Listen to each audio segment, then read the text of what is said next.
Our topic is the federal role in improving indigent criminal defense. And I'm going to briefly introduce the panelists, and I've got a few introductory remarks, very short, and then I'll turn to our panelists. And then we're going to have lots of time for questions. I'm Judge Paul Friedman. I'm a judge on the United States District Court for the District of Columbia here in your nation's capital. And for those of you that were at the prior panel, I should, I guess, acknowledge the fact that before becoming a federal judge, I was, in fact, a partner at White & Case.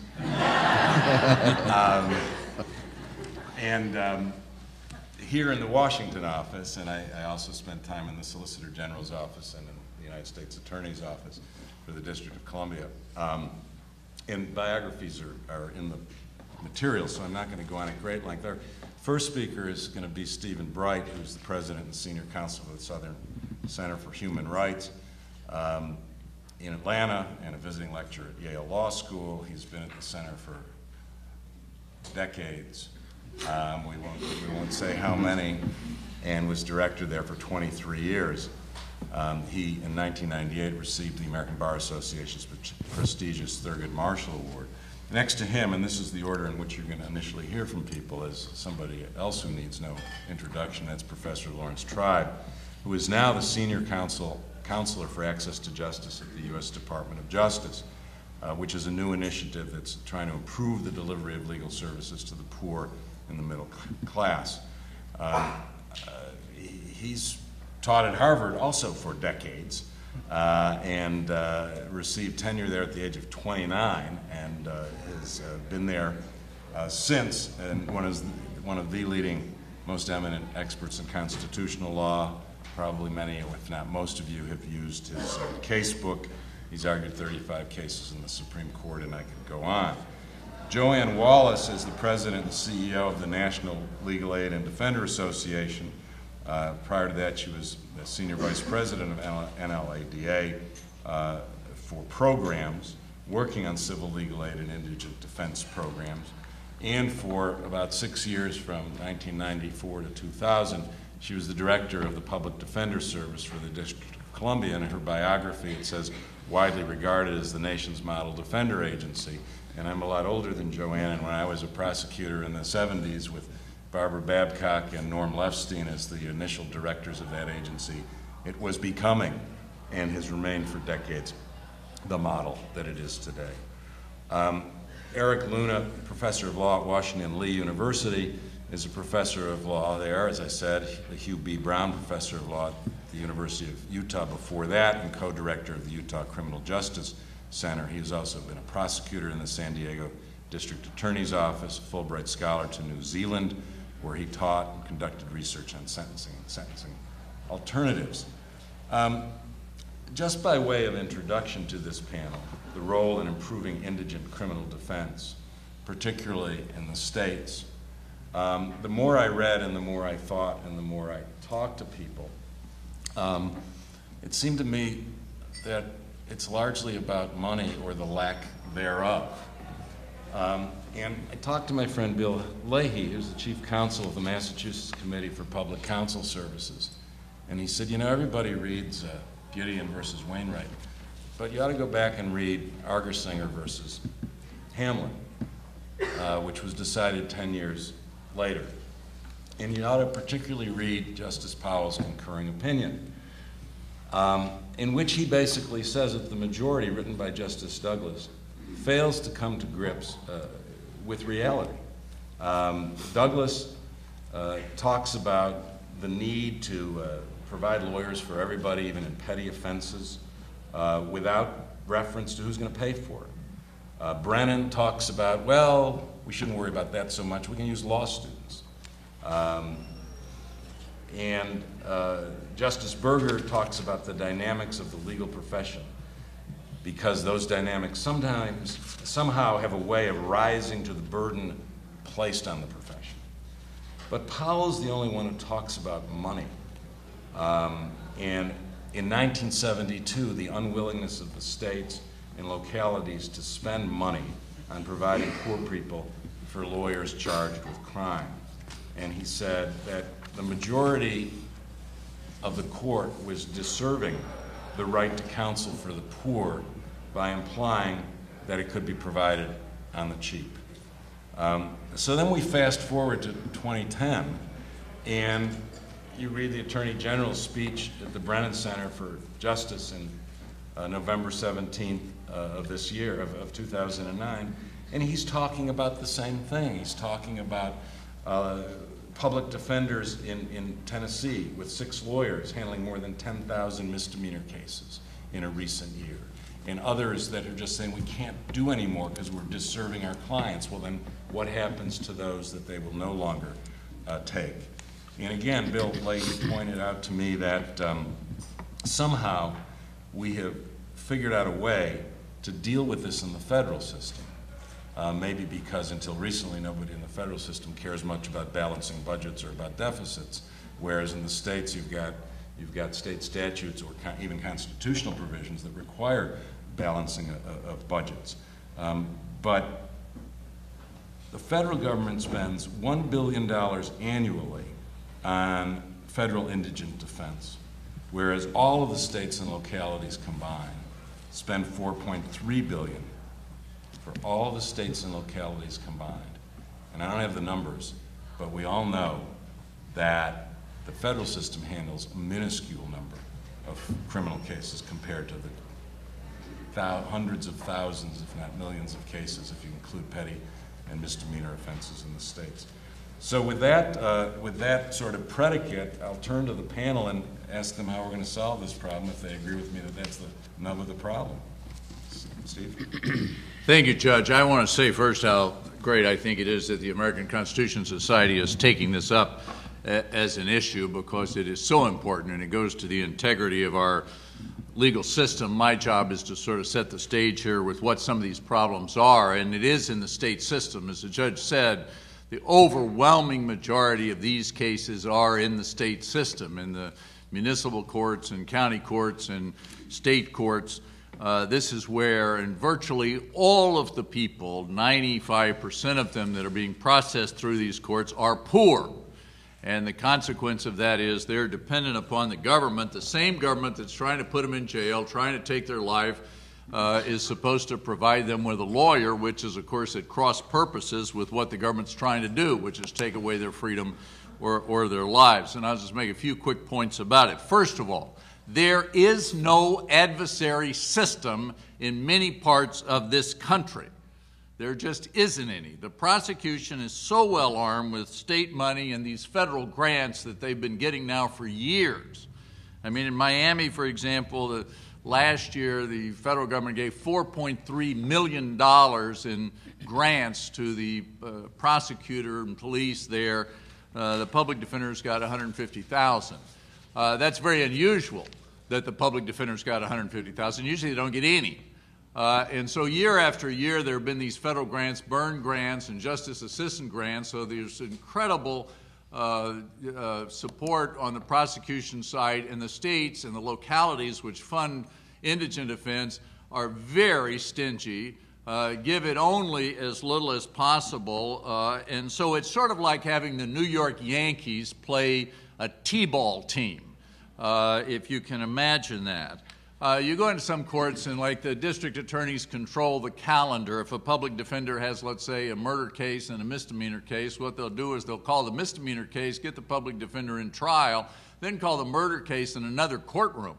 Well, of course, the public defender can't do that because they're in the misdemeanor trial, so somebody else in the public defender office who's not familiar with the misdemeanor case, the murder case, will have to try that case. That's absurd, but that's what happens all the time.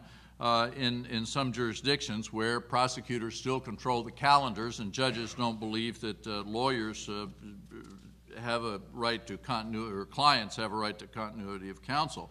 Where this really affects is the prosecution experts, and you have lawyers who have no understanding of things like arson investigations and how to cross-examine or put on experts. You saw that maybe the New York Times, the New Yorker article some time ago about the fellow executed in Texas that probably was innocent, but his lawyers knew nothing about arson investigation, things like time of death, DNA evidence, and so forth. Second, there's no system of indigent defense in much of the country. You have states like Texas and Alabama and so forth where judges just appoint lawyers. But there's no system, there's no training, there's no supervision, there are no public defender offices. You've got Judge McSpadden, for example, in Houston, who has what he calls, quote, his 3 public defenders, 3 lawyers that he appoints who are before him every day, who contribute to his campaign when he runs for election. He appoints them. What you have here, the dynamic, is lawyers whose loyalty is to the judge, not to the client, because if you alienate the judge in any way, you lose your business. So instead of doing what's in the best interest of your client, you do what makes the judge happy. That's a whole different dynamic than the ethical and legal obligation that lawyers should have with regard to representing people. Third thing I would point out is that the process is the punishment for many people. This Harold Haring case in New York, one example of that was Ms. Harold Haring came to a first appearance hearing, no lawyer. She was denied bond. She shouldn't have been. She was a first offender. It's a fairly minor offense. Her husband was on dialysis. He counted upon her to get him to dialysis every week. She couldn't get out. She couldn't get a bond review motion filed. He died as a result of not being taken to dialysis. Then she wants to get out to go to his funeral. Again, she can't get a bond review motion filed. She can't even get an order to temporarily be released to go to her husband's funeral. So she misses it. Finally, she finds some prisoner rights group that gets a bond review motion. She gets out on her personal recognizance. That's how hard it would have been to get her out. But now she's lost her husband, missed his funeral. A little bit later, the charges against her are dismissed. She's never convicted of anything, but she's punished pretty severely just by the process. Fourth, the cases are rigged. A lot like professional wrestling matches. If you don't get a chance, read this book by Wilbur Radeau, who spent 44 years at Angola in place of justice. At the end of the book, when Wilbur Radeau's getting a new trial, the big struggle is over what judge is going to preside. Because the first judge in the case appoints the public defender to represent him. The public defender says, I've got 500 cases. I can't possibly take this case. I've got 500. The judge says, no, I don't care about that. You're going to represent him. You're going to be his primary lawyer, even though there are 2 lawyers who spent 9 years getting Wilbur Radeau this new trial.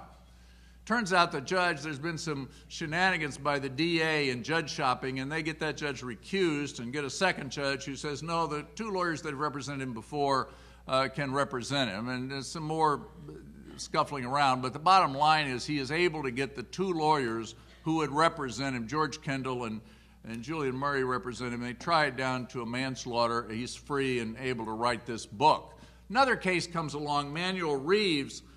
He's had a mistrial with some lawyers who specialize in capital work, comes up for retrial, same parish, Calcasieu Parish, Lake Charles.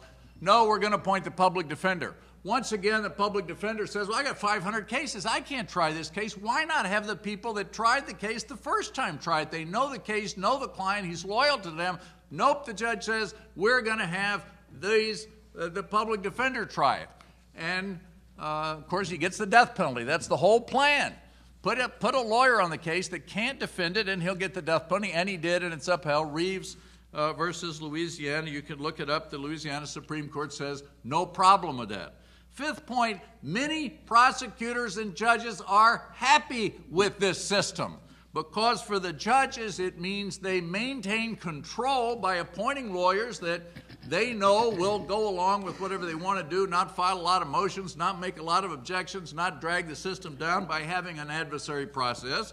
And of course, if you're a prosecutor, you get a tactical advantage by trying your case with a lawyer who doesn't put up much of a fight. It's much easier to get the death penalty, as the Reeves case shows, if you're trying your case against a public defender who's got 500 other cases. He's not going to be able to spend much time defending that case. And finally, because I'm about out of time, is there's no real check on this because of the lack of any real ineffective assistance of standard to be applied. First of all, for most people in the criminal justice system, there is no chance to raise ineffective assistance of counsel because there's no right to a lawyer in post-conviction review, and there's a 1-year statute of limitations. So the average person is convicted of murder, armed robbery, or anything down to the lowest offense, goes to prison.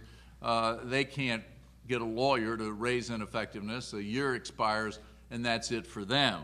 For people who are under death sentence, the Supreme Court just decided this year a case, Hollywood, some cruel person named their child Hollywood, and the Supreme Court upheld that case this year. The lawyers did no investigation into his mental limitations, even though they knew he had them. If they had done so, they would have found that his IQ was in the low to mid-60s, that he was in special education classes, classified as educably mentally retarded or trainable mentally retarded, that all at this school, this is Alabama, all of the special education students were placed in one room in the basement of the school where the lighting was barely adequate and the room would flood when it rained. This was known as the mole hole, and all the students who were in special ed were known as moles.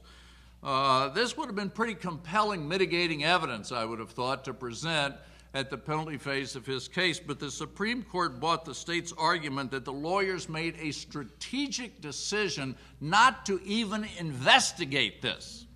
Not to investigate it and decide not to put it on, but to decide not to investigate it at all.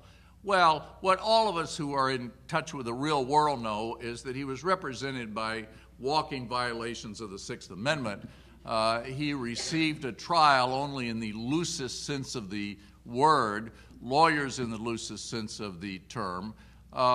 This was a farce, and yet it was upheld by the Supreme Court based on some legal construction of a strategic decision when in fact it was just plain old-fashioned incompetence.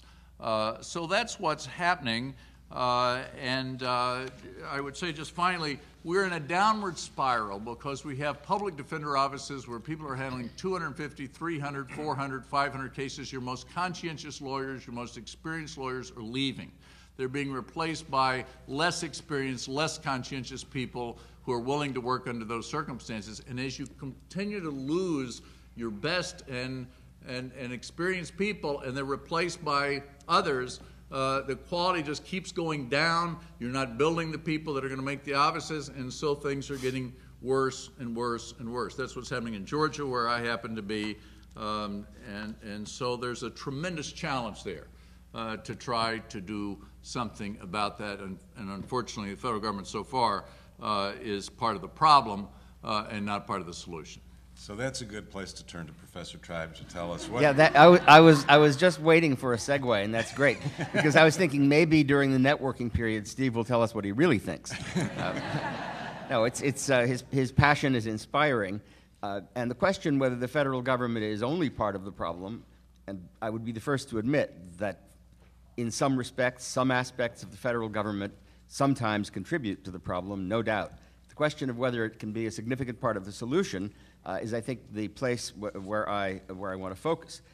To the extent that the question is what is and should be the federal role in promoting access to justice, which is what the President and the Attorney General had in mind in asking me to lead this new initiative at DOJ, is a fairly serious question. I mean, I've gotten lots of positive feedback from starting this office, which has been in existence only from the beginning of March, but I do get some emails asking, where in the Constitution does it say that the United States government and the Justice Department, the executive branch, has a role in promoting legal services for the poor and middle class in state as well as federal contexts, and in promoting indigent defense, which is in overwhelming measure, as Judge Friedman suggested, a problem at the state rather than federal level, although it's a problem throughout, but it's principally a problem at the state level. I don't have any real problem finding constitutional authority, and I won't bore you with a constitutional law lecture on the subject. But Congress is less accustomed to the idea that it bears some real responsibility for improving the system of justice in the states. So that when you hear numbers of the sort that Judge Friedman gave us, federal expenditure, $1 billion, all 50 states together, $4.3 billion, even though the ratio of state to federal need is orders of magnitude greater than that, you recognize that for the federal government to be induced to dramatically increase its share of the economic burden is going to be a heavy lift. It's an especially heavy lift in these days when Congress is virtually paralyzed on so many things, and when financial outlays and the concern about a growing deficit sort of hit us at just the moment where, as Steve Bright points out, lots of these problems are getting worse rather than better. So let me just talk about a few of the things that the federal government can do in carrying out its responsibility to the federal Constitution. That's really where the authority comes from. I mean, we're talking about a Sixth Amendment right to counsel that is binding on the states through Gideon v. Wainwright, and there's no doubt that the federal government has a duty as well as authority to effectuate the Constitution's command, and that the president, given his obligation to see to it that the laws, including the Sixth Amendment, are faithfully executed, has a responsibility that he has delegated in large part to the Justice Department, whose efforts in this respect have been not totally located in my office, but sort of concentrated and focused there. So what can the federal government do?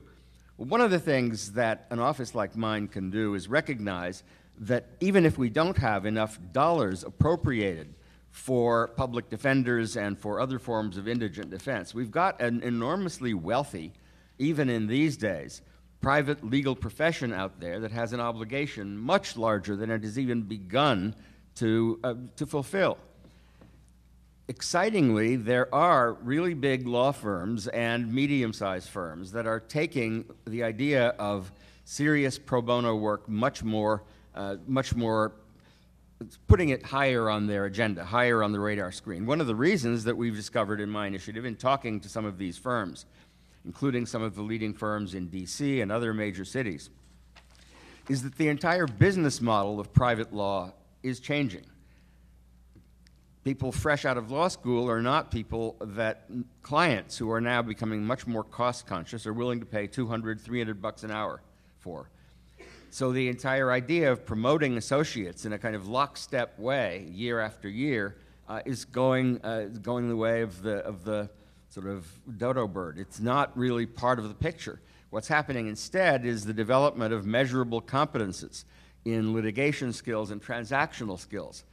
But where do young lawyers get those competences, especially if they can't be billed out for paying clients? They get them by being placed in significant pro bono efforts to provide indigent defense, among other things. And more firms are recognizing that, and my initiative is working with them. We hope to dramatically increase, maybe by an order of magnitude, the amount of that work that goes on. And it's not measured just by the number of associate hours. The question is, how many of the partners are dedicated to at least 10 or 20% or maybe more of their time for serious assistance with pro bono work, including indigent defense. It turns out, for example, that the DC Circuit has formed a special lawyers panel that identifies and symbolically rewards the firms that do the best in this respect. They end up being recognized by the DC Circuit. They get wined and dined and put on a kind of pedestal, and it's made a difference. I'm told by a lot of the partners who are in charge of pro bono efforts in some of the biggest firms in DC that over the last several years, the amount of significant pro bono work by partners who are working closely to mentor younger lawyers in contexts where they will have significant supervision from people experienced in the particular area has gone up a lot.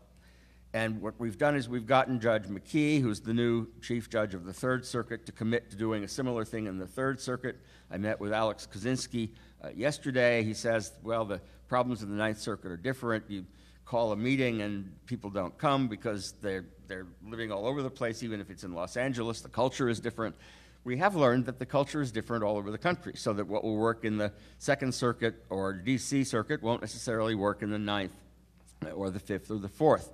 But we're meeting with circuit judges all around the country to see what can be done to beef up all of this. We're meeting with law partners. Of course, we've met from the beginning with public defenders, with advocacy groups, including folks on this panel like Steve and Jo-Ann, and have looked at both what the magnitude of the problem is, but at what kinds of solutions will work.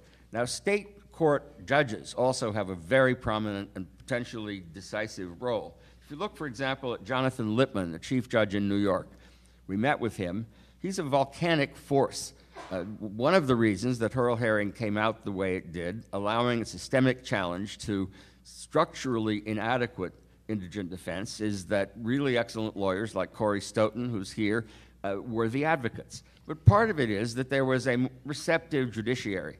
And when you listen to the sort of volcanic power of Lippman's commitment, it's really moving. I can't clone him, but I plan to try to bottle that energy and transport it around the country. His belief is that you can convince state chief justices that they are the ones, they and the state judiciary, for all its problems, all its faults, all its docket overload and the difficulties of electing judges, they're the ones that have some credibility compared to other institutions with the public. And they're the ones who can be persuaded to take ownership of the improvement of a system that, as Steve says, is only in name an adversary system for lots of its victims, for lots of the people who get chewed up by it. And these state chief judges, in most places, again, it's not going to be uniform throughout the country, will have a bully pulpit through which they can energize the state legislature. Of course, it depends on how well connected they are politically. What happens in the case of somebody like Lippman, who knows every big pol in New York State, has worked with them in every possible role, may not be replicated by some other states. So he is succeeding in getting significant increases, although some of them have not yet been enacted and can't really sort of count it until the ink is dry, but it looks like significant increases in funding for indigent defense. I'm going to be addressing the National Conference of State Chief Justices in July, trying to up the ante, increase the commitment of other state chief justices to take similar steps. Of course, I could go on forever about all of the different constituencies with whom one has to meet and whom one has to kind of energize in order to get something like this going. But it's not impossible. I mean, when I listen to the picture that is presented first by Judge Friedman about the fact that the money doesn't seem to be there, and then by Steve in his impassioned description of how broken the system appears to be, I end up thinking, well, what in the world have I taken on here? I mean, it's an impossible problem, especially when you realize that our initiative is equally trying to improve sort of legal representation and legal access on the civil side, where we have all sorts of problems to deal with. Well, the fact is the system is so broken that there's nowhere to go but up. And there is room at the top. That is, there are potentialities for improvement, but they have to be found in lots of little places. I mean, there's no one magic wand that you can wave and say, you know, let Congress allocate $10 billion to indigent defense. It's a national commitment. We should be ashamed in the world by our failure to meet it. We need to be number one in indigent defense. It's a great pitch, but it's not, you know, the batter is not there and is not going to swing at it. A lot of what needs to be done, actually, is generating evidence about what the costs are to the country of having the system be this broken. The Attorney General, when he first announced some of his commitment to improve indigent defense, made a statement about how what we now have is not only morally unacceptable, but it's economically unsustainable. That when you have no adequate defense at the ground level, you spend lots of money on new trial motions, on appeals, on habeas, and at the back end you end up spending so much that it's penny wise and pound foolish. It's a pretty good argument. But I think the biggest cost is one that's really hard to quantify, because unfortunately a lot of these people don't have much lawyering at the appellate level either. And given the way AEDPA is written, there isn't that much that often could be done later on in habeas, although happily the court finally found a case in which Steve Breyer wrote a majority opinion and John Roberts actually joined, finding that there is equitable tolling in some circumstances under AEDPA, which was one of the major victories. I think, just by the way and on the side, this year is going to look like an unusually good one for a number of the progressive aspirations of people with respect to both indigent defense and a number of other areas. There's the Padilla case about collateral consequences of inadequate the collateral consequences of a conviction, including immigration, and the court's holding that it is inadequate provision of a defense if you don't tell the person who is pleading guilty that one of the consequences might be that he is deported. So in addition to finally finding an instance of insufficient defense that Steve mentioned, there is the Padilla case. There are little glimmers of hope, glimmers that we can build on. I mean, take another example. Lots of juveniles plead guilty without having any advice of counsel at all. And then judges routinely accept the guilty plea. Did you know what you were pleading guilty to? Yes. I mean, the kid at that point, what else are you going to say? We don't think that has to happen. And we're looking at whether a mere rule change in the states can change it. A number of states have adopted rules through the state chief justice and the role that the chief justice has, forbidding the acceptance of guilty pleas by juveniles who have not seen counsel. Of course, if we can succeed in getting other state chief justices to adopt similar rules or push them through whatever the state process happens to be, that will not be the final solution of the problem, because the question then will be who will pay for these lawyers to advise the kids. But if the system is structured so that you can't accept a guilty plea if they haven't been advised, that puts some pressure on you to find a solution. That's the other general thing that we can do. We can use sticks as well as carrots. We can use carrots to incentivize people to do research into what the long-term economic costs of a broken system and imprisoning too many people will be. But it's also possible to get broader authority to go after systems that are fundamentally broken and that are not satisfying their Sixth Amendment obligations under Gideon v. Wainwright. Right now, the United States Justice Department has litigating authority to go after systems where the juvenile defense system is broken. And even though it hasn't used that authority much, it engages in bargaining with the states and with state defender systems dealing with juveniles with the sword of Damocles hanging over some of the people in the room. Litigating authority is a kind of sword of Damocles. It can have effect even if it doesn't fall. Broadening that authority is very much on the table. We're looking hard at the question of whether we can get broader authority for the United States through the Department of Justice to sue systems in which the adversary process is simply a charade.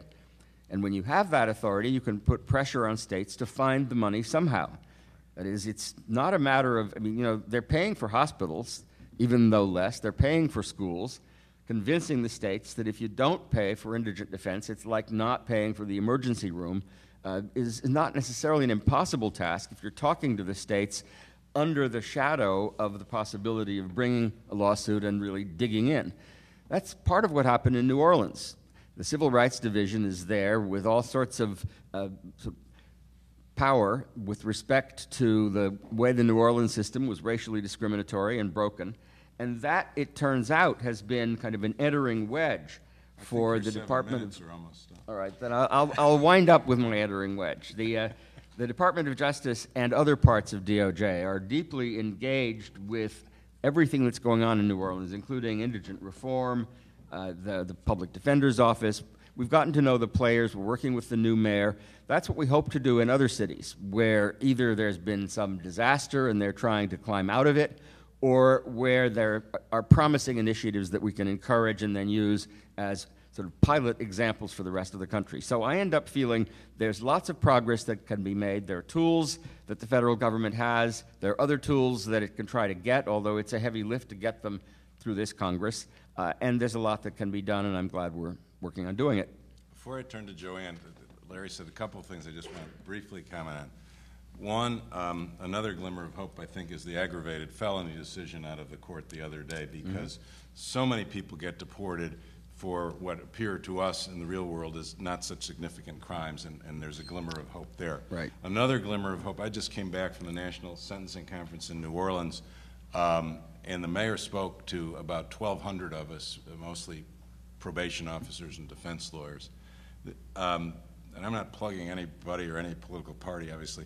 This guy is so impressive and so charismatic that I think to the extent that you all are trying to work with him, he's going to be a wonderful partner.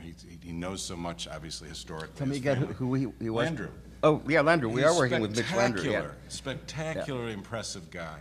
Thirdly, the other point about the Justice Department bringing lawsuits, even and if you win, even if there's no money to be had, just from my 16 years of experience as a judge, I can tell you when a judge issues an order, and I've issued lots of orders to the District of Columbia and special education and other areas, unless you get reversed, they're going to figure out a way to find a way to comply, because the mayor of any city or the governor or the attorney general doesn't want to be held in contempt.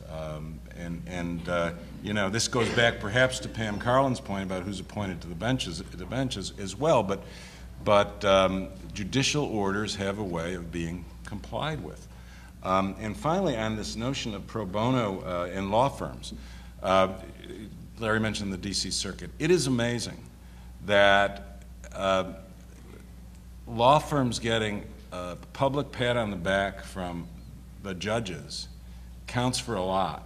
And we have this 50 for 50 or 40 for 50, the number of hours per lawyer, and we have this breakfast, and then we have this cocktail party, and they come and they bring their associates, and the chief judge of the circuit stands up and reads off the names of the firms that have done the most, and the Legal Times reports on it, and then people that are trying to, you know, get jobs with firms, although now it's not so much it's not a market, you know, the market supply and demand is not working in favor of what I'm about to say, but you say to these firms, gee, you're not on the list, and it does matter. And the Justice Department about 7, 8, 9 years ago, under John Cruden, who's Deputy Assistant Attorney General for Environmental, came up with a way, and the Attorney General in the Bush administration actually, for government lawyers to do pro bono work.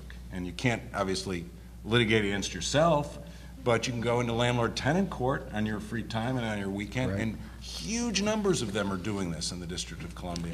And we had a reception to thank all of these people, and general counsels of the various agencies came, the Solicitor General came, and being patted on the back for doing this, whether you're an Assistant Attorney General or you're Chairman of Covington Burling, in having it done publicly and in the eyes of associates and potential associates is a big deal, and I don't think we should discount that. Right.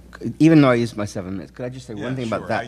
Because a couple of days ago, I gave the keynote address to the group of federal government lawyers in New York City who are going to start doing what's been going on in D.C. Laura Klein in the Justice Department is working with me on getting other major cities to have such programs. It actually takes lots of work to put them together. You sometimes have to get a rule change analogous to the D.C. Rule 49. I won't bore you with the details, but the point is that once you've overcome the bureaucratic and really techie, like little obstacles to federal government lawyers doing all kinds of important pro bono work, you can dramatically increase that participation in every major city in this country. So far, it's going on only in Chicago and D.C., and as of a couple of days ago in New York City. But when you do that, that in turn energizes other lawyers. And so it's one of the many things that we're trying to do. All right, Jo-Ann, what else should the government be doing, federal government be doing? Well, thank you, and good morning, everyone. First, I would also like to thank ACS for having us here today. I think that the issue that we're talking about is one of the most important constitutional issues, and indeed civil rights issues, that we need to deal with in our time. I also want to thank the leadership of the Attorney General, of Professor Tribe, and the Department of Justice for being willing to tackle the issue of the indigent defense crisis. Support, it's wonderful to hear all the work that's being done, and the changes that are being made. Of course, you're not going to be surprised to hear me say that there's so much more that we need to do. Professor Tribe indicated that the government has a role and a responsibility. I would also add to that they have historically have played a role in terms of indigent defense.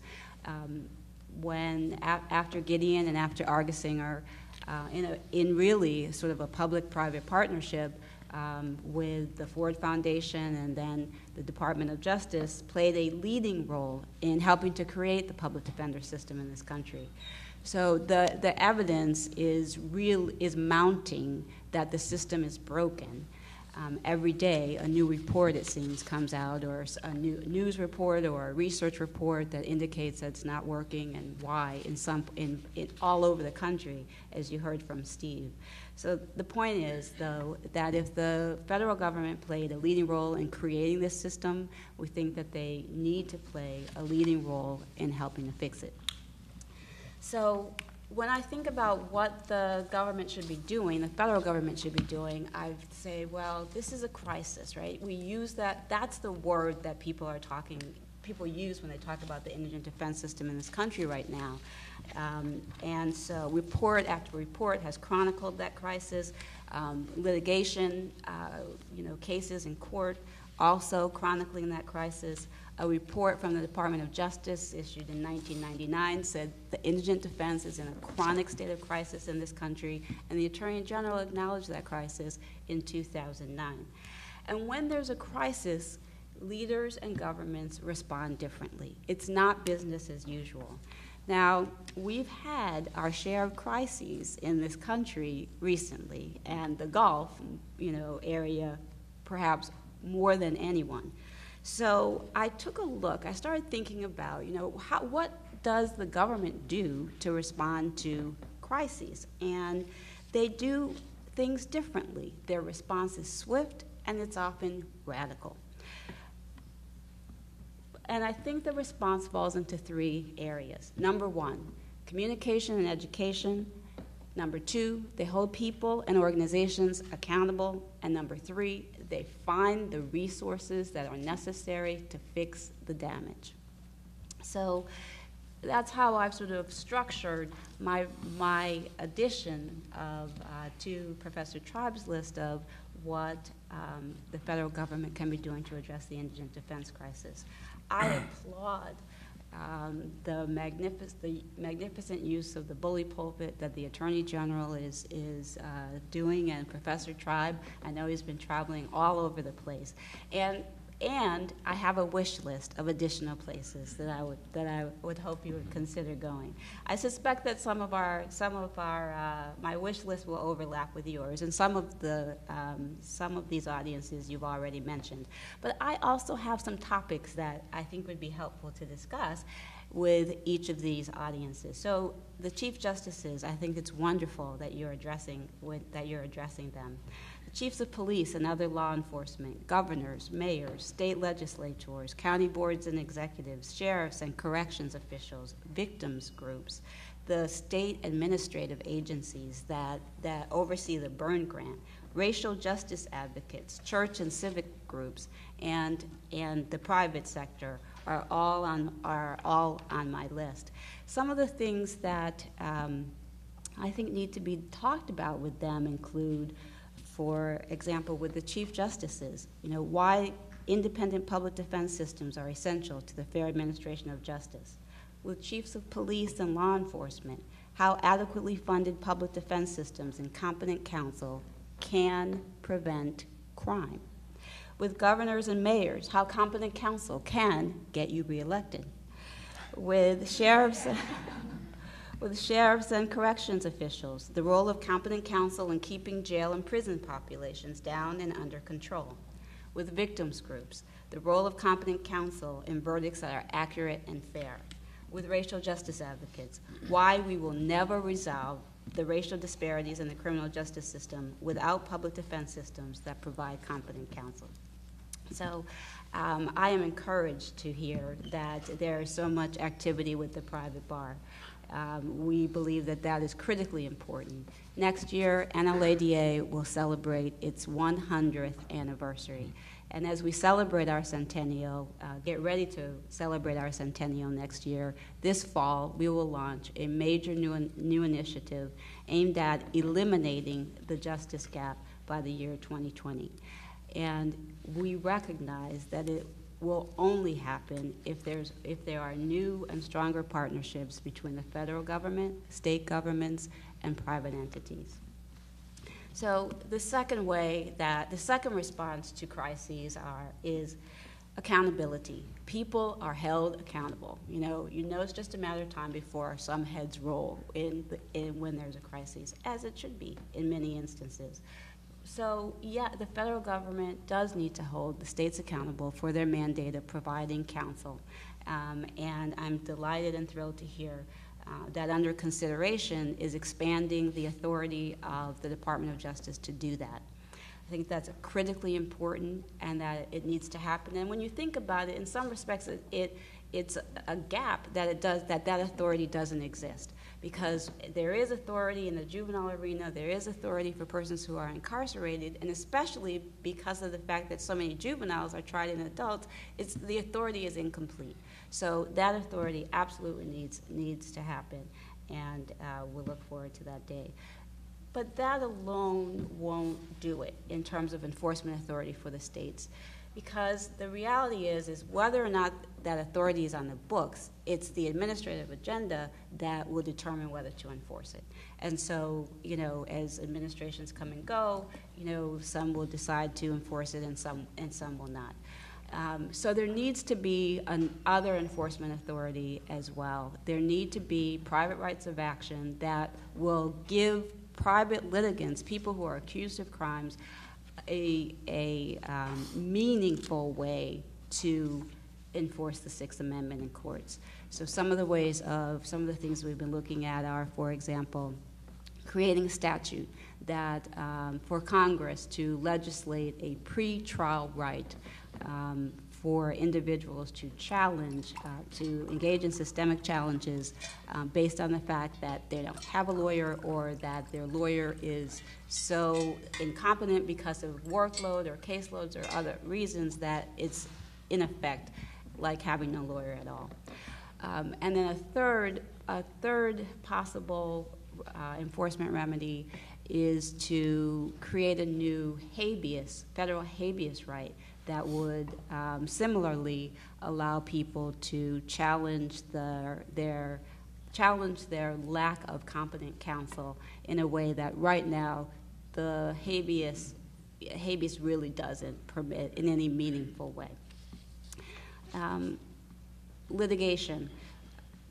In the meantime, while we're waiting for those rights, and one thing about that, I think although those require congressional action, the role that the department can play is to support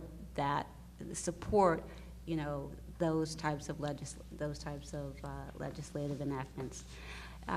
Litigation, of course, there are more and more opportunities for the Department of Justice to file amicus briefs to deal with systemic issues.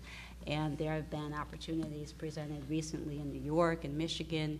And to have the department come in, as the judge said, on an amicus brief dealing with systemic litigation would mean, it means a lot.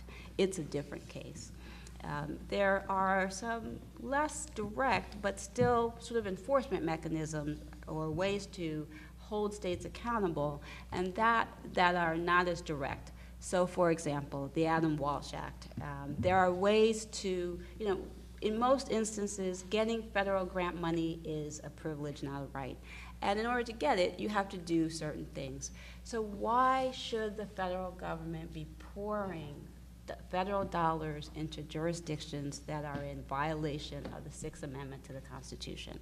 Why not make the requirement?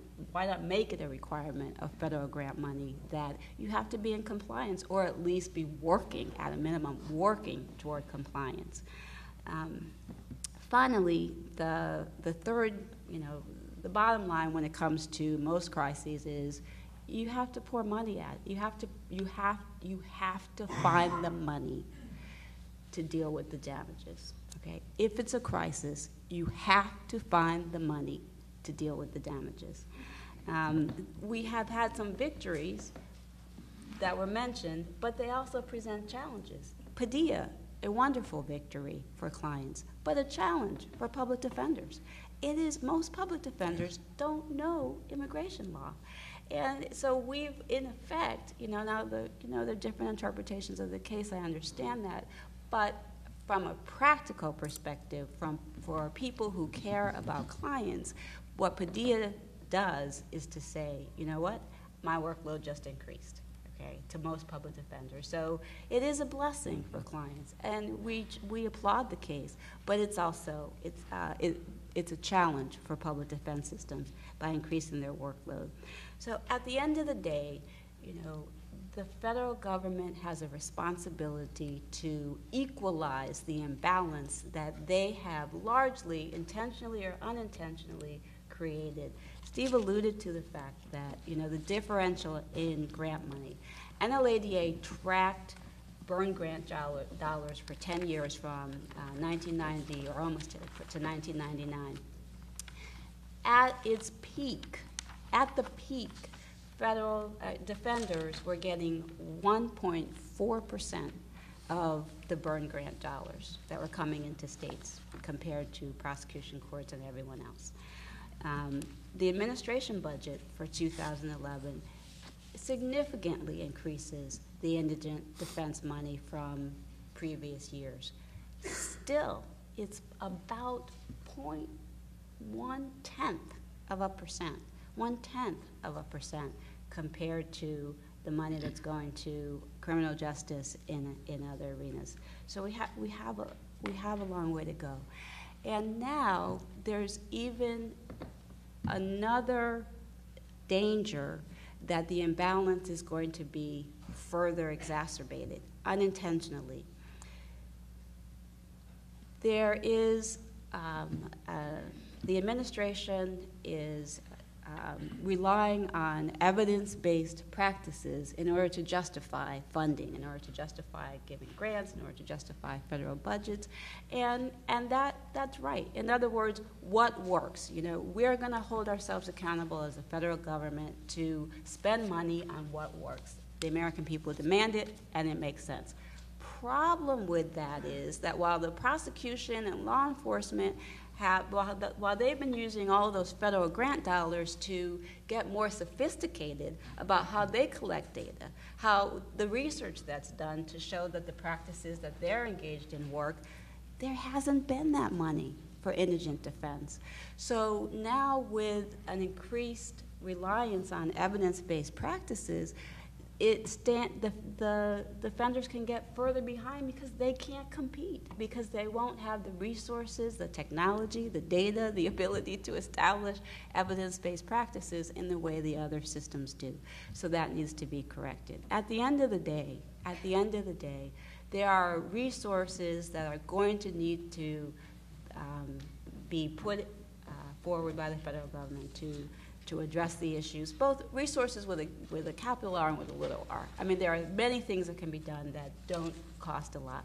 You know, it's going to take a cultural shift within the Department of Justice to really, and I hope this happens, expand, for the Justice Department to really feel the influence of the access to justice work, the wonderful work that's being done throughout the department, and recognize that the department's role in terms of the fair administration of justice is as important as its other responsibilities. And there are some small things, you know, that aren't very costly to do and that can be done in order to do that, including just the web presence. You know, when defenders go to NIJ, for example, that doesn't, even though it's not intentional in terms of there are resources there for them, it really only it's scary actually for defenders. So they go to the website and it's like law enforcement and prosecution, what's in there for us? So, you know, small things like making sure that at all of the conferences where it's relevant, that public defender issues are included, that public defenders are at the table, issues like for the state administrative agencies that give out the burn grant dollars, making sure that public defenders in indigent defense, they're represented, they're at the table, and so that their voices can be heard, and many others. I think that, one final point. Money is not just the answer. At the end of the day, there's a significant question as to whether we will ever be able to provide competent counsel for every person who is entitled to it, regardless of how much money the federal governments and the states put into it. Realistically, if the size of the criminal justice system stays the way it is right now. And I know that our fellow panelist here is going to address that, so I'll end on that note. Thank you, Jo-Ann. Eric. Great. Thank you very much. And again, I'd like to reiterate my thanks to ACS for inviting me to participate in this conference. And it's really an honor to be on a panel with such a distinguished group of scholars, practitioners, and jurists. I want to begin by expressing my agreement with much that has been said today. In fact, I checked off, listening to our other panelists, checked off all the ideas I had, so I'm kind of out. But it's important for me to emphasize, because I'm going to tell a cautionary tale, that I am a firm believer in the Sixth Amendment, right to counsel, and the constitutional duty it imposes on the state to provide competent legal representation to those individuals whom they seek to deprive their fundamental liberty. It is just as true today as it was in 1963 that defense attorneys are necessities, not luxuries, in the criminal process. And it is appalling that nearly 50 years later, there are American jurisdictions where the accused receives the facade of legal representation, which at best meets the letter of Gideon, but certainly not its spirit, and at worst even fails to maintain a pretense of constitutional compliance. And I suspect this is an opinion shared not only on the panel, but throughout the audience and in general among those who know this issue around the country. The real question is not whether there is a crisis, it's what should be done about it. Who is responsible, and what is the remedy? The American Bar Association, the National Right to Counsel Committee, various other organizations have put out recommendations, and almost all of them are unobjectionable.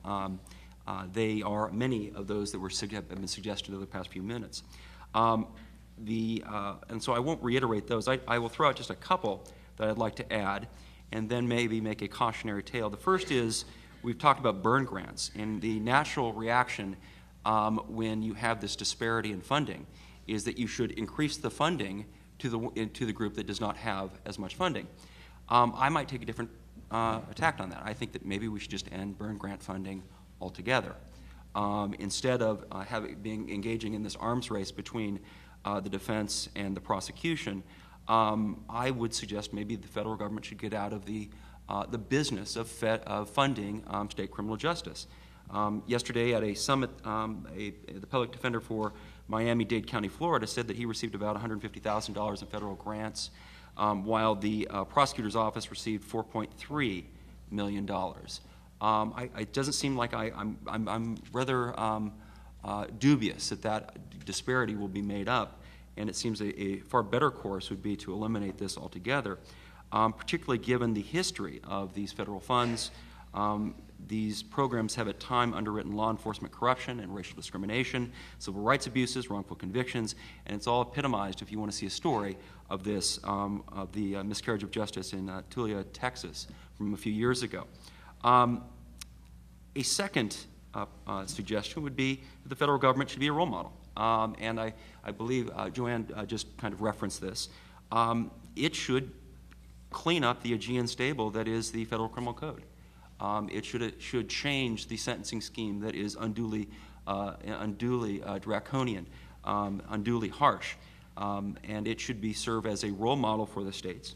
And I would advocate, there is a bill pending proposed by Senator Jim Webb for a national commission. It's been a long time since there has been a nationwide commission to look at criminal justice, and I think that would be an excellent idea, and that the issue of indigent representation should be part of that discussion. Again, I emphasize that I believe in this right, and it needs to be implemented. But I want to provide a few caveats, a cautionary tale about some changes that have been suggested, all based on the notion that Congress should become directly involved in funding indigent representation. Now that may sound like a good idea, but it may be motivated by a widely held and erroneous assumption, namely that any crisis in America necessarily requires congressional action. There are circumstances where federal involvement does not actually improve this scenario. It may, in fact, exacerbate the structural defects in the system.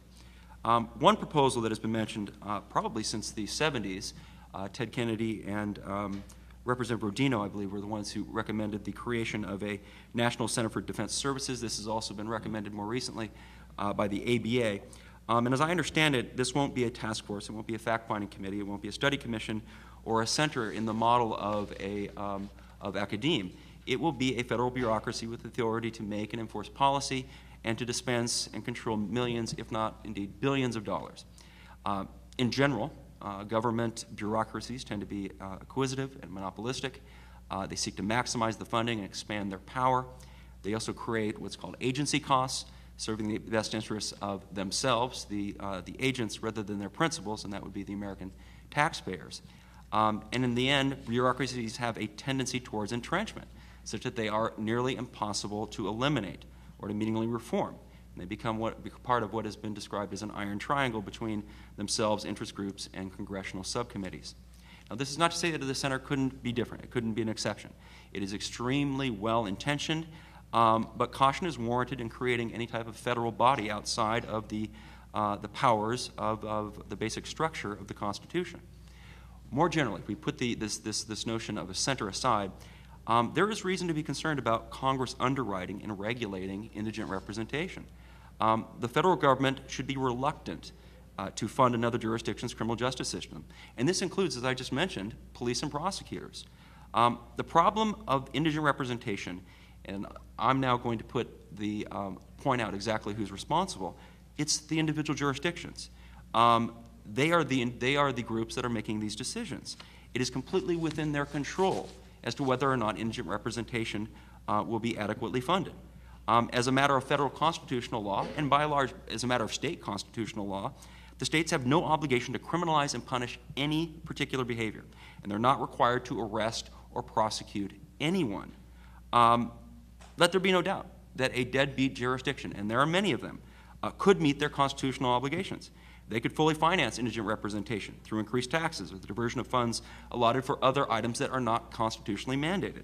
They could reduce the number of defendants and thus the need for indigent representation by means of decriminalization, by means of diversion, lower sentences, and tempered enforcement.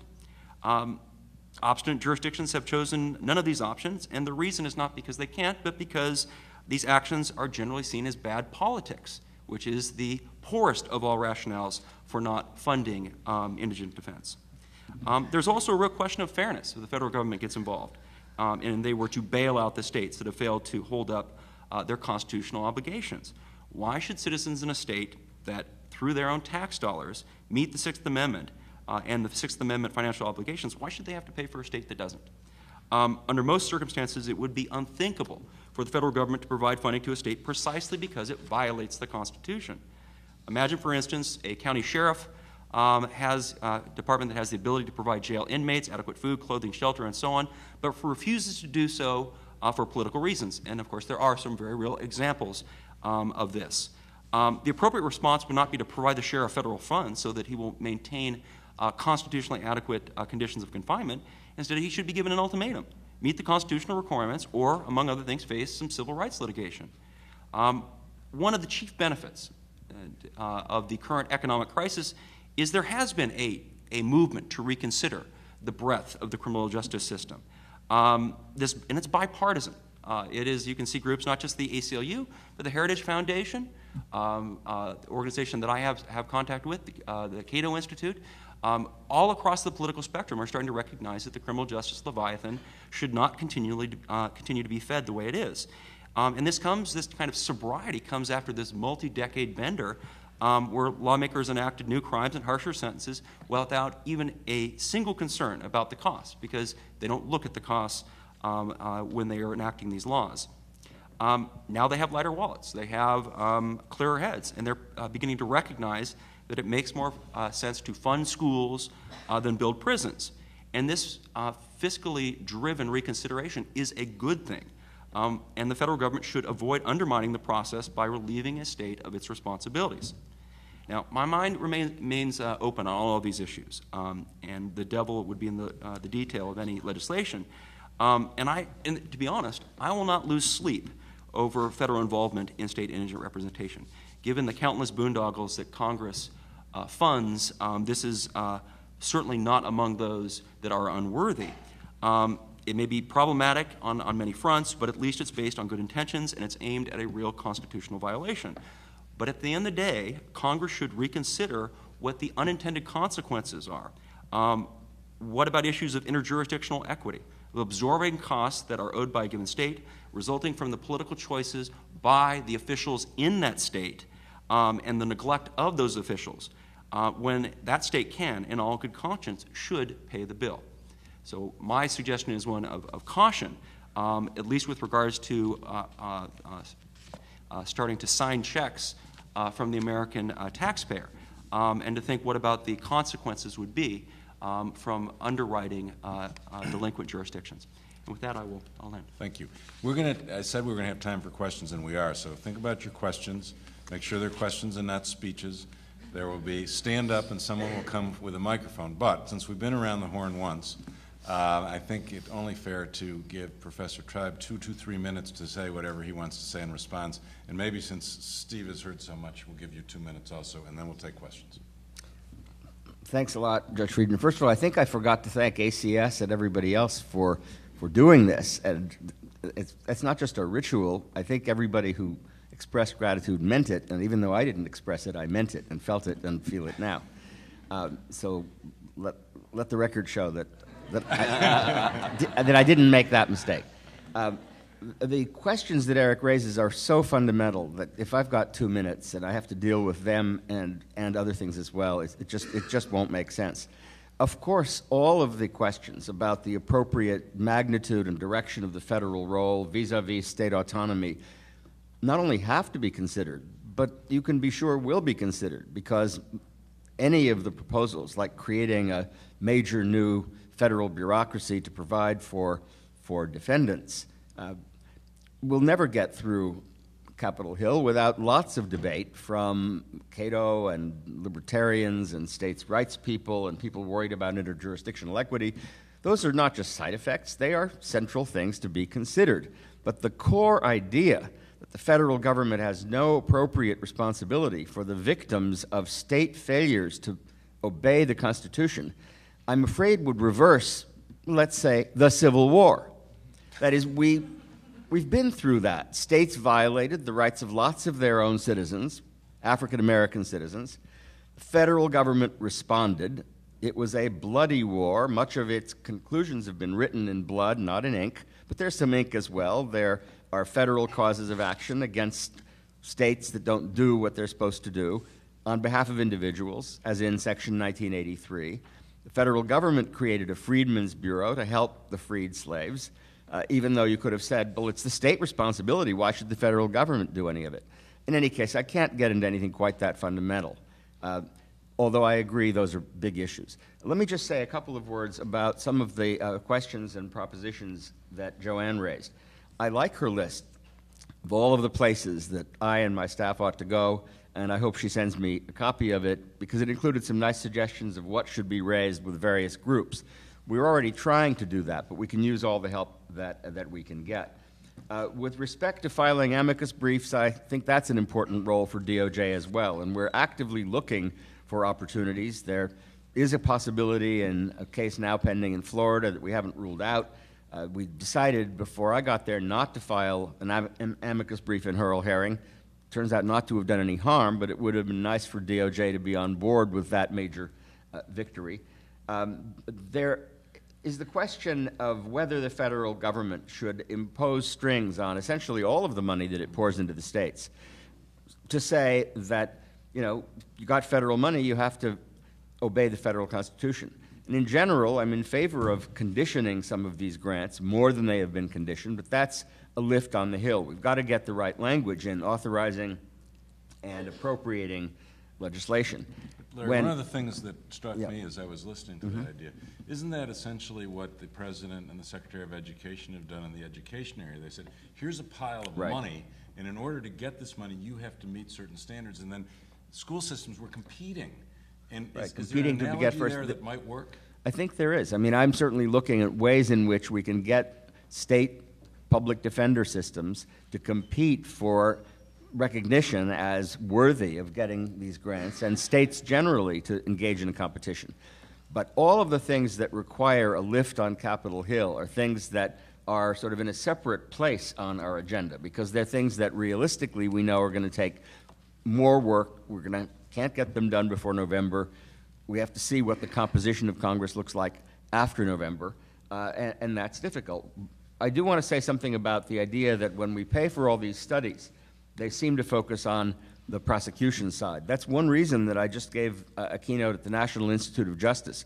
There are 1,700 people there. It was a very influential audience, and the main point that I made was to announce a new grant solicitation for studies that we and NIJ would like to have done that bear on the indigent defense side. There's a lot of study that can be done that helps to quantify the benefits throughout the system of a better defense system. When Jo-Ann mentions private rights of action for individuals and groups that are deprived of pretrial liberty or deprived of some other fundamental right, what occurs to me is that that is what 42 U.S.C. 1983 is. It's a private right of action. All the difficulties that we have on the federal side with Bivens, implied causes of action, you don't have on the state side. It's explicit. And I do think more imagination on the part of private litigants and those supporting them with structural attacks on existing systems using 1983 would be a great idea. I'm not sure what more specific kind of private cause of action one would propose to Congress, or how one would make a plausible case for its need, sort of in light of the flexibility and breadth of Section 1983. Let me stop there because I've taken lots of minutes. Steve, anything you want to say real quick before we open it? Well, I would just say this. I don't mean to rain on anybody's parade here, but I would just say this. I've watched this for a long time, and, you know, we're talking about major problems here. I mean, we're talking about in one circuit in Georgia, you know, people in felony cases going through the system without lawyers at all. It's like we'd gone back to the 1950s. There was no Gideon versus Wainwright. Here are judges who've taken an oath to uphold the Constitution, a prosecutor who had taken an oath to uphold the Constitution. They may not have been very familiar with the Constitution, but surely they knew there was a case called Gideon versus Wainwright. They might have been aware of a case called White versus Maryland. It says you can't arraign people in felony cases without at least letting them talk to a lawyer. But here they're detaining people, they're arraigning people, they're processing them through the system. They don't have lawyers. There are no lawyers there. Just like in a lot of police courts and so forth you go to, courts which are, by the way, referred to as cash cows, because the main purpose of the court is to make money for the jurisdiction. These courts are to generate money. They're not to generate justice. These are courts of profits, not courts of justice. And people that can't afford to pay are nevertheless required to pay. They're put on probation and required to pay $40 a month to the private probation company. All these people making money off this court system. Of course, there are Supreme Court cases that say you can't do that. Tate versus Short, Bearden versus Georgia. Right there, Georgia, we've got a case called Bearden versus Georgia. You would think maybe in Georgia they would at least comply with this law, but they don't. We have jails full of people who can't pay fines. It's patently unconstitutional, but there are no lawyers to enforce the Constitution, so these people are in debtors' prisons. Don't think there are no debtors' prisons today. There are debtors' prisons all over this country because the Constitution is not being enforced. And my point is just this. We are responding to these terrible problems, this basic failure to comply with the Constitution of the United States with these very minor kind of responses. I'm all for pro bono action. But let me tell you, as I always tell my students, when they tell you at the law firm 90% of, that 10%, of the work you're going to do is going to be pro bono in the public interest, do the math. That means 90% of the work you're going to do is not going to be in the public interest. So, keep that in mind. Public interest lawyers are not going to help people in Talladega, Alabama, Tupelo, Mississippi, Talladega, Alabama, and places like that where people are getting screwed every single day. I went to Kentucky when I first started out in the coal fields of Appalachia, and one of the things I learned there very quickly is that everybody had studied Appalachia.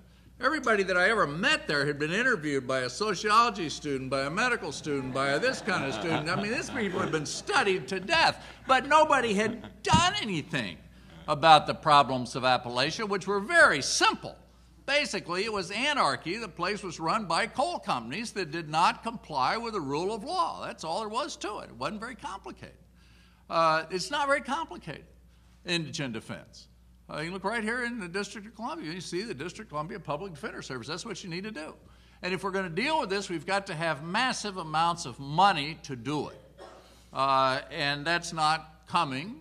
The Justice Department, when I first met with the Attorney General, I said at the very least you can, these grants, you can put some strings on the grants. You can give some of the grants to indigent defense. It's very resistant, you know. The Bureau of Justice Assistance don't want to do that. Don't want to do it. That wouldn't even make a difference hardly if they did that, but it would make some difference, but they're not willing to do that. So we're talking about, you know, not doing stimulus funds. When they first announced they were going to have stimulus funds, I said, wow, if there's anything that needs stimulating, it's public defender offices. This would be a marvelous opportunity to go to places where we have these struggling public defender offices handling 300, 400, 500 cases, where the people can't even learn their clients' names, where the representation is meet 'em and plead 'em. Just think what some stimulus money would do. And with all these unemployed lawyers, too. Absolutely. And with lawyers willing to work for very modest salaries, which we have at these folks, at these places. I don't know, maybe some did and I don't know about it. I know that the Alabama Department of Corrections is run today on stimulus money. We are paying for the guards and for the people that work to lock up people in a system that's at double capacity with stimulus money from the federal government. They don't know what they're going to do without it. But we don't have public defender systems run with stimulus money. And on that happy note, I think we should open it up to questions, because I assume they're stand up, somebody will give you a microphone, or raise your hand and somebody will give you a microphone. Well, first on the question of amicus briefs, I just want to say the Hurl Herring case, we wanted a motion to dismiss. There will be other opportunities for DOJ amicus briefs, so still keep that in mind. I wanted to ask about the question of helping frame the public debate about this issue. We advocates on this issue, you know, how do we go to elected officials and say you can help get reelected if you champion this issue? How do we write op-eds or talk to the public and make the public care about this issue? It's something that we've struggled with, and you know, to the extent that the federal government is using its bully pulpit to talk about this issue more, I wonder if the panelists think that the federal government can help frame the debate in a way that makes that starts to build more of a political sport behind public defense issues. Can I try to deal with that? Because that's what I was thinking as Steve was just talking. And the question is, what is the point of raining on the parade? I mean, he's very good at raining, and it's a powerful argument.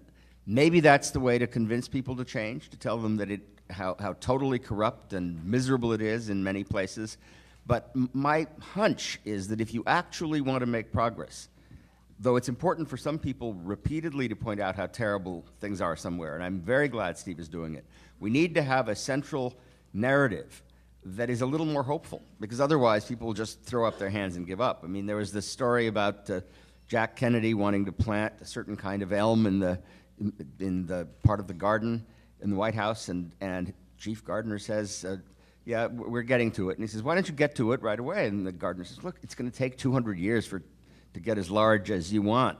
And Kennedy said, that's the reason to plant it today. It seems to me that it's going to take a huge amount of work, but the reason to start on things we can do, easier wins, particular forms of progress, is that I think that can form part of a more politically saleable narrative at a time like this. I mean, when, for example, we use the language of crisis, and the Attorney General has, and I often repeat it, you have to remember that there may be crisis fatigue. I mean, things are going on in North Korea, in Iran, in Afghanistan, in Pakistan, in the Gulf, BP, the climate change crisis. It's crisis time 24/7. Maybe people want here that there are some systems that are not working well that we need to improve because it's decent and necessary to do it and will save money in the long run. And here are some steps that can be taken. So my hunch, but I've only been in this position now for 3 months, and I'm really pretty open-minded about it, is that the best way to shape the dialogue is through sort of a moderate take on what we can realistically accomplish. Jo-Ann wanted to comment. We actually have some data on that. And although the bleak picture that Steve paints about what is happening across the country is very real. I mean, NLADA, one of the things we do is to go in and do assessments all across the country. We are in the states, in the localities, on the ground, looking at what's happening. And, you know, and it can be very discouraging. On the other hand, there is real progress being made, okay? And you need to know that.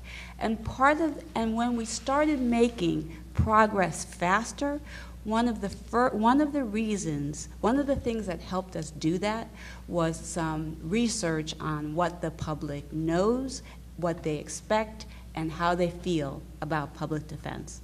So with support from the Open Society Institute, NLADA, we hired some researchers to conduct a nationwide survey of people in America to find out how they feel about the right to counsel, what they know about it.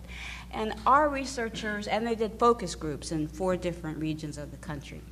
And our researchers were astonished at the results that came back. Number one, virtually everyone in America knows you have a right to counsel, okay? TV has done that well, right? The Miranda warnings. And the numbers are very high, 85% and up in most instances in terms of people who support the right to counsel, who believe it's fundamental, who understand that it's critically important to protect the rights of innocent people. And the numbers are very strong when you talk to Americans about parity, who believe that, who understand and get the fact that if counsel does not have resources to do the job, investigators' resources, or some kind of similar parity with prosecutors, the job won't get done. What we found is that most Americans were not aware of the crisis. What they think is happening across the country is what they see on TV, okay? And on TV, in most shows, you get a lawyer. You get a lawyer with resources. You get a lawyer who's right there the minute you get arrested, and you know the story. And so we started focusing, we used that research to start focusing on the messages that we heard back from people that resonated, And the good news is, this is across the spectrum. When you start talking to policymakers, the general public, and start educating them about what is really happening, we often change minds and get support. It is not a red-blue issue. It's not conservative or liberal. People see it as sort of a fundamental right in democracy. And so I think that, and I tell our folks this, that we have to take part of the responsibility for not doing a better job. But we are working hard to change that, and we're seeing results. We're seeing that even in the middle of Katrina, Louisiana passes reform that significantly rewrites its indigent defense system. There's a similar bill in Michigan. I mean, I've heard Bob Spangenberg and I will often appear in the same forum together, and him saying that, what has happened in terms of moving systems in this decade rivals what has happened in all of the preceding decades in terms of positive movement. Now, I don't want to get too cheery, Steve, because there's a lot of work to be done.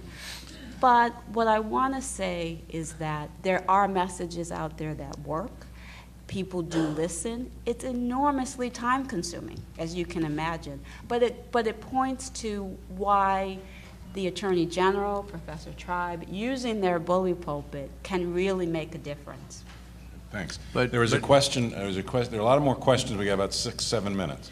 Well, picking up on the last question, how do you get people from just the concept, which I think they do believe that having a right to counsel is important, to actually funding it. And I'll give you an example of what happened in Georgia. We had the indigent defense system, and then we had the case of Brian Nichols, who, in the middle of his rape trial, overpowered a sheriff's deputy, shot the judge and the court reporter, shot a couple of other deputies, terrorized the city of Atlanta for a while, and was on trial and was funded by, had public defenders.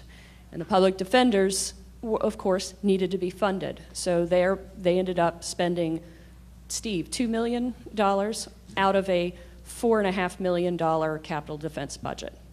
And that became the issue that those who were opposed to the funding indigent defense used to cut down the indigent defense budget because, look, we're using all these funds to defend a guy that everybody knows is guilty. And I think that's what sticks in people's minds is getting people to the point of wanting to fund attorneys who are going to get criminals off. How do we put in real terms to them what the cost of having what the financial cost of having a broken indigent defense system is? For instance, in Georgia, the Department of Corrections budget is $1.1 billion. That's a start, but where can we find the other sources of information about what the cost of a broken indigent defense system is? If there's any short answers to that, because there are several other questions in the back and on the side. Well, what I would say to the other point is that most of this is out of sight. The non-cases, the cases that aren't like that, you know, the no-J's, that don't get the publicity, are out of sight and out of mind for everybody because they're poor people. And the middle-class people and the other people, I mean, they hire their private lawyers and they go to court and they deal with the prosecutor and the judge in a completely different way, and they don't know what's going on. My view about it is you have to go to court and let people know what's happening in these cases. But as Robert Kennedy said, the poor person accused of a crime has no lobby. And that is, and what happened in Brian Nichols and what's going to happen in those kind of cases is there's a great deal of demagoguery. If you've got politicians that are willing to demagogue on those issues, which in Georgia they are in plentiful supply, and so what happened was the whole public defender system got caught up in this demagoguery, and there has to be leadership, and the people that have to provide the leadership have to be people in the bar, and they have to be in the judiciary, because that's the only place they're going to come from. I mean, they're not going to be the average citizen's not going to come forward and talk about the right to counsel. I mean, anybody thinks that is smoking something. But in Georgia, unfortunately, the bar beat a quick retreat, and so did the judiciary. And so I think the short answer to that is that unless the bar and the judiciary are going to show some leadership about why this has to happen, why this has to be funded in the legislature and so forth. But, you know, we just had somebody who had fought for 11 years for indigent defense, a conservative Republican who was up for re-election to a position in the Georgia bar, who was defeated because of his work on indigent defense. He was challenged and defeated for that reason. That speaks volumes about the Georgia bar, and it doesn't speak very good volumes about the Georgia bar. Let me just underscore something that Professor Tribe said a little bit ago. 42 U.S.C. 1983. We've got 39 states that have elected judges, and Steve alluded to that in his opening remarks, that there's a loyalty that some of the defense lawyers have to the judges and vice versa and all of that.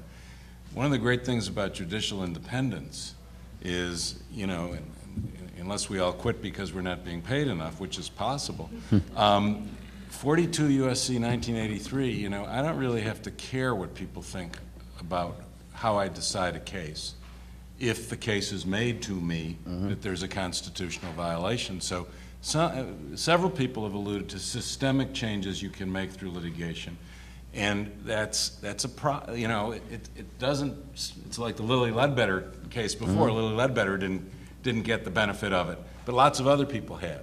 And the thousands of people Steve are talking about have already been through the system and are in the midst of the system now, may not get the benefit of it. But there are lawsuits that people in this room and others can bring to try to deal with systemic changes. The thing we were talking about before in Maryland, where it's you come to your initial appearance, and it's true elsewhere too, without a lawyer, right? And it's only 30 days later that maybe you get one. Now, I have a sign in front of me that says stop. advisory. She's You're the culprit. judge. That's right. It's like it's a post-Booker sign. It's advisory. Anybody else, real quick? You two flip a coin on this row.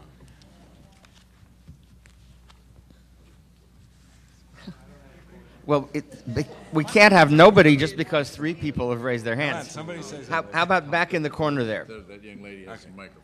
All right, go ahead with the mic. You got the microphone. You Say got something. the microphone. This Yeah. is just directly related to kind of what you were talking about the Georgia bar and the judicial independence. I mean, what are we doing about the judges and the attorneys whose lack of integrity are kind of directly contributing to all of these problems?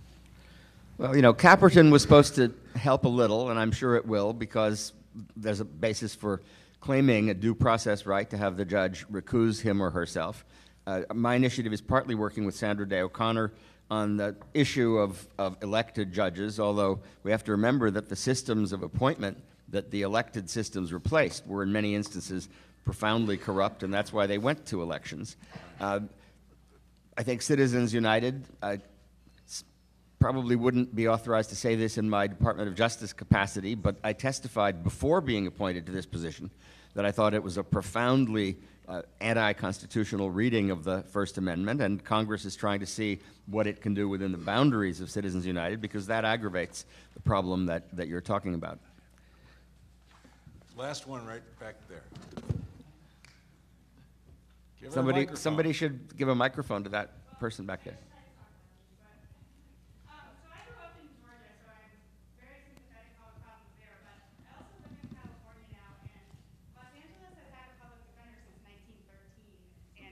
There's been a statewide public defender law in California since 1921, and I don't think anyone would say that the California criminal justice system or prison system is a model after, almost 100 years of indigent defense, which I'm sure could be better funded and so forth. But I know this is a convention of lawyers, but I just have to wonder if it may be kind of a hollow hope that the way that we're going to improve the rights of criminal defendants and improve the criminal justice system is by giving them all a lawyer, or obviously I think we should give everyone a lawyer, but don't you think, is that, if they all have a lawyer and then they still go to prison for a long time, is that really so much of an improvement, I guess? Well, maybe the broadest question that you raise is whether the fundamental, and this has come up throughout the discussion, the country seems to have a larger appetite for punishment, as a judge that I know recently put it, than it is willing to pay for. We have in the states and in the federal system sort of an astonishing population of people who have committed nonviolent crimes, whom we are incarcerating at obscene expenditures of resources. And if we gradually wake up to the fact that we can't have it both ways, I mean, if we're going to have a Gideon v. Wainwright right to counsel that we really don't satisfy, if it's, as Justice Jackson once put it, a promise to the ear to be broken to the hope, like a munificent bequest in a pauper's will, if it's just that kind of promise, a hollow promise, then the only way we can deal with it is to incarcerate less people, put less people in a position where they have a federal constitutional right to counsel. And if we, it's not politically popular to talk about decriminalization, but there are other words like diversion and other alternatives to making all sorts of things the subject of imprisonment. That might be part of a longer-term solution. Well, in that regard, a number of states have done recidivism studies, and they've decided they can't incarcerate people, so they've tried to look at who should we let out early. Let's not do it willy-nilly. Let's figure out who posed the least threat to society. In Virginia and North Carolina, Minnesota have done those things. Right, and the Department of Justice, through the Bureau of Justice Statistics, has helped do those studies, and it turns out that we can be remarkably good at predicting who will not repeat and who can be safely released. But one thing that public defender offices make a huge difference about, and California has some outstanding public defender offices, is that individual advocacy at sentencing can result in people not serving nearly as long a time. If you're getting individual representation, if you're not getting convicted of greater offenses when you're getting lesser offenses, if you're getting individual sentencing plans as opposed to just being treated like an undifferentiated mass of people, that makes a tremendous difference. And in places like San Jose and San Francisco and places like that, people are getting that kind of representation, and they're not going Some of them are not going to prison at all, and some are going to prison for far shorter periods of time than they would be if they were not getting that kind of individual representation that those public defender offices are providing for them. It makes a huge difference in terms of the time people serve. Right. I think that one of the things that the department could do in terms of data is to help us figure out the extent to which people are not being represented at all. We should call them no counsel courts. You know, in misdemeanors and lower level felonies, you would be shocked the extent to which people get convicted in America today without ever having talked to a lawyer. My guess is, anecdotally from the places and the variety of states that I have visited, that it could well be happening in every state at some level. And so that's something that the department, I think, is uniquely positioned to sort of take a leadership role around. Once we have that data, that might be very important information to really further and spur conversations around reclassification and diversion. Well, you know, my initiative is going to be meeting in New York with 15 or so leading foundations that fund studies of all kinds, OSI and others. And I think when I met with Jo-Ann and some of the public defenders earlier, I said, if you have specific questions that you think we should get people to study, let me know about them. And I repeat that now. I mean it. I can be reached in the Department of Justice. We're here partly to provide sort of an open window. I mean, people come to my door and it says access to justice. You know, and they want their picture taken, not with me, but with the sign. Because that's something new. There is a place in the Justice Department where these ideas will not just go into a black hole. So I urge you to give them to us. Well, I think this may be a good place to end. Thank you all. I want to thank this panel.